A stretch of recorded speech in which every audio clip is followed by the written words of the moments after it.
Semua, okey, untuk sesi ni kita akan sambung lagi pembelajaran dari rumah PDPR, PJK, Pendidikan Jasmani dan Kesihatan. Untuk sesi ni kita akan sambung lagi topik jaga diri sihat emosi. Tapi bahagian dua lah. Bahagian ni kita akan sentuh dalam sikit tentang apa dia jaga diri sihat emosi. Okey. Okey. Yang nak diutamakan dekat sini ialah jagalah kehormatan diri. Okey. Jagalah kehormatan diri. Kehormatan diri. Okey. Kehormatan diri tu pasal diri kita lah. Kehormatan diri kita, maruah kita. Dan dalam topik ni dia akan bincang apa benda, macam mana kita nak jaga. Bagaimana anda boleh menjaga kehormatan anggota seksual anda. Dan apakah kesannya kalau awak tak jaga dia, tak jaga kehormatan anggota seksual ni, apa akan jadi? Okey. Okey, kita tengok. Cara menjaga kehormatan anggota seksual. Yang pertama, memakai pakaian yang sopan. Pakaian yang sopan. Okey, tengok. Tengok akak tu dia punya pakaian dia. Sopan Dan kita di di Malaysia ni khususnya pakaian kita ni lebih menutup kita tak dedahkan. Janganlah pakai pakaian yang mencolok mata pakaian mencolok mata tu macam mana? Pakai singlet, yang perempuan pakai singlet pergi keluar rumah. Walaupun dalam rumah pun awak sebenarnya tidak digalakkan untuk memakai pakaian yang seringkas itu. Elakkan. Okey? Dan tutuplah pintu ketika menyalin pakaian. Kenapa? Nampak? Tengok kucing pun intai. Apatah lagi manusia. Bayangkan apa akan jadi kalau awak tukar pakaian, awak tak tutup pintu, terdedah, orang boleh tengok. Kadang-kadang nasib tak baik binatang pun boleh tengok. Okey? Tutup pintu ketika tukar pakaian. Dan elakkan berjalan di kawasan yang gelap. Terutamanya bersendirian. Elakkan. Kenapa? Kenapa tiga-tiga benda ni ada dalam cara menjaga kehormatan anggota seksual? Okey.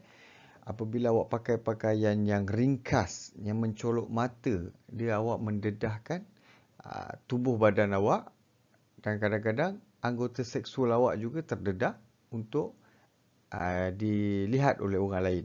Bila orang lain lihat, awak tak tahu dia apa yang berada dalam fikiran dia. Apa yang dia fikir. Tentang dia tu pemangsa seksual ke, awak tak tahu. Kan? Menutup pintu ketika menyalin pakaian. Sama juga. Maksud menyalin pakaian ni waktu tu contohnya awak baru lepas mandi. Lepas mandi, tak ada pakaian pada tubuh awak nak salin, nak pakai baju. Kalau awak tak tutup pintu, tiba-tiba ada orang lalu di hadapan. Walaupun orang itu ahli keluarga kita. Nampak tak kesan dia? Apa akan jadi? Tak bagus Tiba-tiba contoh awak salin baju, sepupu awak lalu ke, datuk lalu ke, pakcik ke, ibu ke, ayah ke lalu, abang, adik. Benda tu akan menimbulkan rasa tak bagus. Tak bagus dalam keluarga, dalam keadaan kepada diri kita. Dia akan menyebabkan awak rasa tak selamat nanti bila orang nampak awak dalam keadaan tidak berpakaian, anggota seksual awak terdedah. Anggota seksual bukan di sini saja. Tubuh badan kita ada beberapa anggota seksual. Yang paling famousnya ialah bibir, buah dada, punggung, dubur, zakar. Okey? Itu ialah anggota seksual awak. Jangan dedahkan.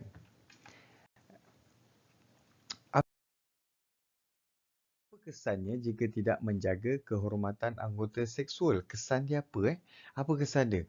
Confirm. Pertama sekali, dapat malu lah. Bila orang dah nampak anggota seksual awak akan malu. Malu. Bayangkan kalau kawan awak nampak awak punya punggung. Dia akan cakap, Okey, benda tu akan menimbulkan rasa malu pada diri kita. Jadi, jaga elok. Tidak disukai rakan. Bila kita, contoh kawan kita nampak anggota seksual, kawan kita akan, okey? Kita tak suka pun. Jadi, jaga. Dan ni yang paling teruk lah. Ni biasanya terjadi sekiranya anggota seksual awak tu didedahkan kepada umum. Bayangkan satu taman perumahan ke, satu daerah Johor Bahru ke, tahu macam mana rupa alat sulit awak, macam mana rupanya anggota seksual awak. Dia akan menimbulkan rasa tercela maruah keluarga awak.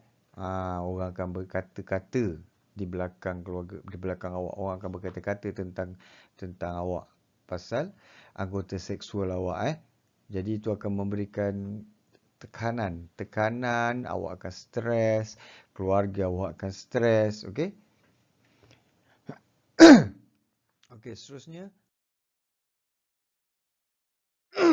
apabila kita bercakap pasal menjaga anggota seksual ni, mestilah kita kena sentuh tentang sentuhan tidak selamat. Sentuhan tak selamat tu apa? Okey, ni nampak ni. Kat sini ada 4 contoh, Ada 4 contoh sentuhan tidak selamat. Hardcore punya. Ini yang betul-betul jelas lah. Menyentuh bahagian genital kamu. Genital ni bahagian jantina awak. Jantina. Kalau lelaki zakar, yang perempuan faraj. Okey? Tu bahagian genital. Okey. Yang kedua, menyelak baju kamu. Yang ini orang perempuan lah biasa kena. Pakai skirt, pakai baju kurung. Tiba-tiba ada orang datang dan selak awak punya baju ataupun kain tu. Itu ialah salah satu contohnya. Serangan seksual ataupun sentuhan tidak selamat. Meraba dada kamu. Baik, kat sini awak kena ingat. Bukan hanya perempuan yang ada buah dada. Lelaki pun ada buah dada. Dan ada pemangsa.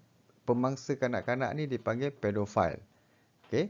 Pedofile ni dia akan menyerang secara seksual kanak-kanak. Okay? Ini adalah contoh serangan ni. Meraba dada anda. Meraba dada kamu. Buah dada ni familiar dengan, sinonim dengan orang perempuan. Tapi lelaki pun ada juga. Dada lah, bukanlah buah dada. Dia ada dada juga. Dan ini merupakan, sekiranya disentuh, ini merupakan salah satu contoh sentuhan tidak selamat. Melainkan contohnya awak berhenti bernapas. Jadi doktor kena buat CPR. Yang tekan dada. Buk. Itu bukanlah sentuhan tak selamat. Itu ialah kecemasan. Dia kena buat macam tu. Okay, yang keempat, tengok tu. Menepuk punggung. Nampak macam gurauan kan? Benda ni, menepuk punggung. Tepuk punggung kawan. Sebenarnya itu ialah satu sentuhan tidak selamat. Kerana apa? Dia menyentuh anggota seksual anda. Jadi, awak kena awas tentang benda-benda ni. Apa tu sentuhan tak selamat? Sentuhan yang menyebabkan kamu berasa tak selamat lah. Betul lah. Kalau awak rasa tak selamat secara seksualnya, awak rasa dia ni nak mengganggu, melakukan serangan seksual terhadap saya.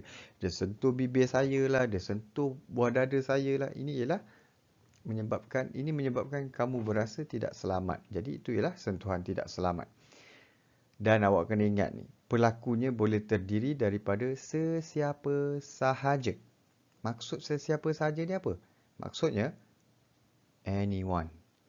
Boleh jadi adik-beradik kita, boleh jadi pakcik kita, boleh jadi rakan kita, boleh jadi datuk kita yang berlainan jantina. Contoh yang perempuan lah. Katakanlah cikgu perempuan, boleh jadi abang cikgu, adik lelaki cikgu, ayah cikgu, pakcik cikgu, datuk cikgu, kawan-kawan lelaki. Yang pemangsa seksual tu confirm lah. Okay? Sesiapa sahaja boleh menjadi pemangsa seksual. Jadi awak kena berhati-hati. Sebab itu diterangkan, elakkan memakai pakaian yang mencolok mata. Jaga diri awak. Okay? Dan bila awak dah tahu berlakunya sentuhan tak selamat, pastikan awak tahu macam mana nak berurusan dengannya. Okey, kita tengok. Kalau berlaku juga sentuhan tak selamat, apa nak buat?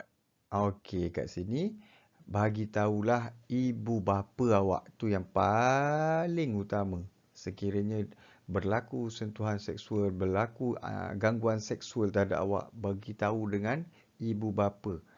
Mereka ini ialah pelindung awak dunia dan akhirat. Okey?